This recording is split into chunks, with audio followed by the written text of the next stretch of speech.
Bonjour. Alors, vous êtes superviseur et vous devez compléter les appréciations de rendement d'un ou plusieurs membres de votre équipe.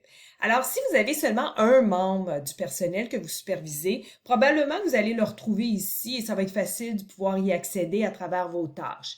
Par contre, si vous supervisez plus qu'une personne, moi, je vous suggère toujours de passer ici par le menu, aller à État des tâches et là, vous allez pouvoir naviguer à travers les différents processus. Fait que s'il y avait, par exemple, des processus, disons, vous supervisez du personnel de soutien ou en période d'essai, vous les verriez ici. Là, ici, je choisis appréciation admin. Et là, vous voyez ici, vous pouvez facilement, et là, vous allez avoir la liste. Donc, ça va être facile de voir, premièrement, est-ce que l'auto-évaluation, elle est complétée? Vous pouvez la consulter en cliquant le lien ici, mais je vais vous montrer un autre endroit où vous pouvez le faire. Ensuite, vous pouvez cliquer ici « Compléter le formulaire » et compléter le formulaire.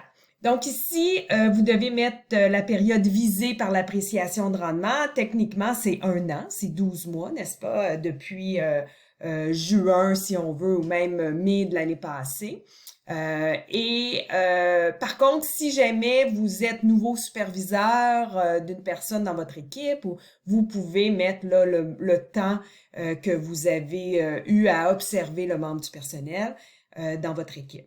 Ensuite, ici, je vous rappelle que vous pouvez naviguer dans la plateforme du membre du personnel. Donc, si vous voulez aller voir des comptes rendus de rencontres, aller vérifier des plans d'apprentissage, les rétroactions reçues, vous pouvez juste en cliquant ici, naviguer et vous sortirez pas de votre formulaire, ça va ouvrir une fenêtre à côté.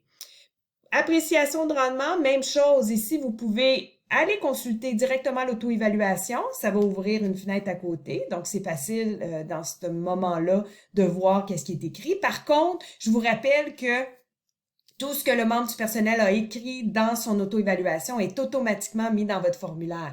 Donc, il y a peut-être moins lieu d'aller voir l'auto-évaluation.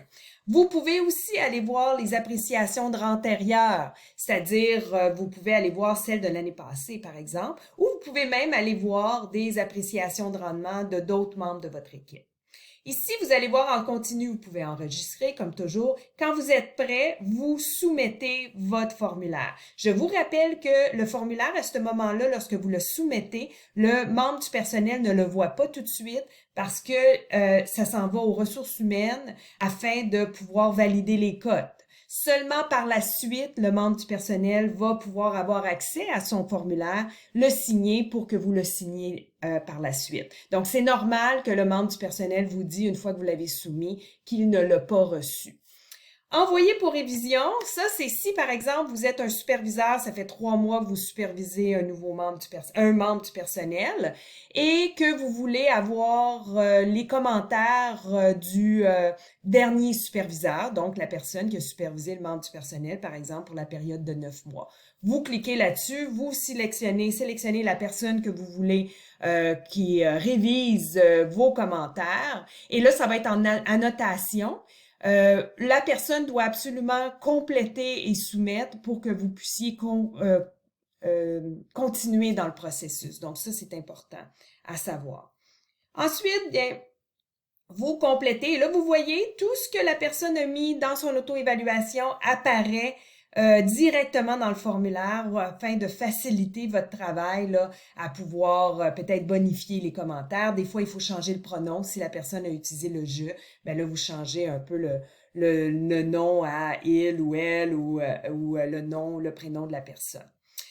Vous voyez aussi que les membres du personnel peuvent attacher des rétroactions. C'est ici que vous allez le voir. Oups, désolé. Et ensuite, les fameuses compétences spécifiques que vous devez absolument consulter le membre du personnel avant le processus pour vous mettre d'accord sur quelles compétences spécifiques vont être évaluées. Puis cette discussion-là aurait dû avoir lieu l'année passée, mais si vous ne l'avez pas fait, c'est très important que ce soit les mêmes compétences. Donc, là, le membre du personnel va les écrire dedans son auto-évaluation et ils vont apparaître ici dans votre formulaire. Si vous n'avez pas eu la discussion au prime abord, ça va peut-être rendre le processus un petit peu plus compliqué. Ensuite, les commentaires, comme je dis, se transposent. Par la suite, vous arrivez aux objectifs antérieurs. Là, ce qui est intéressant, c'est que les objectifs qui ont été rentrés l'année passée lors du processus d'objectifs et par la suite, s'ils ont été rentrés directement dans la page d'accueil, vont apparaître automatiquement dans le formulaire.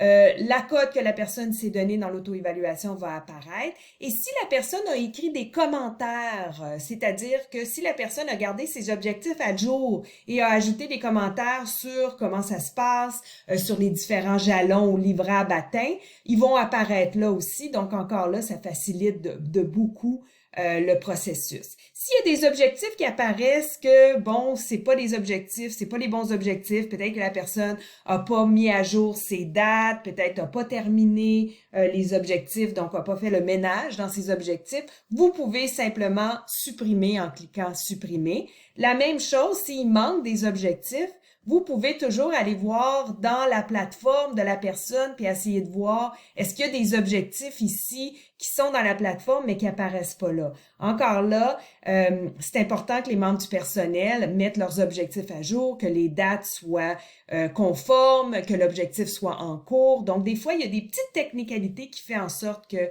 l'objectif apparaîtra pas ici. Ici, vous complétez, vous finalisez, vous mettez la cote finale. Vous pouvez aussi, suite à la discussion avec le membre du personnel, inclure un plan d'apprentissage. Peut-être que vous vous êtes mis d'accord sur des habilités, des compétences à développer. Vous pouvez les inscrire directement ici. Et poser la question comment le collège peut vous appuyer, le membre du personnel, là, c'est important d'avoir cette discussion-là, un peu qui est un peu plus une discussion en lien avec le coaching. Directive, est-ce que la personne est à jour dans ses directives? Oui, non. Et finalement, vous pouvez soumettre votre formulaire. Comme j'ai dit, une fois qu'il est soumis, les étapes de signature n'arrivent pas tout de suite parce que ça doit être validé aux ressources humaines. Donc, n'hésitez pas, si vous avez des questions, n'hésitez pas à me contacter, Marie-Nathalie ou Sandra Renaud. Merci. Bye.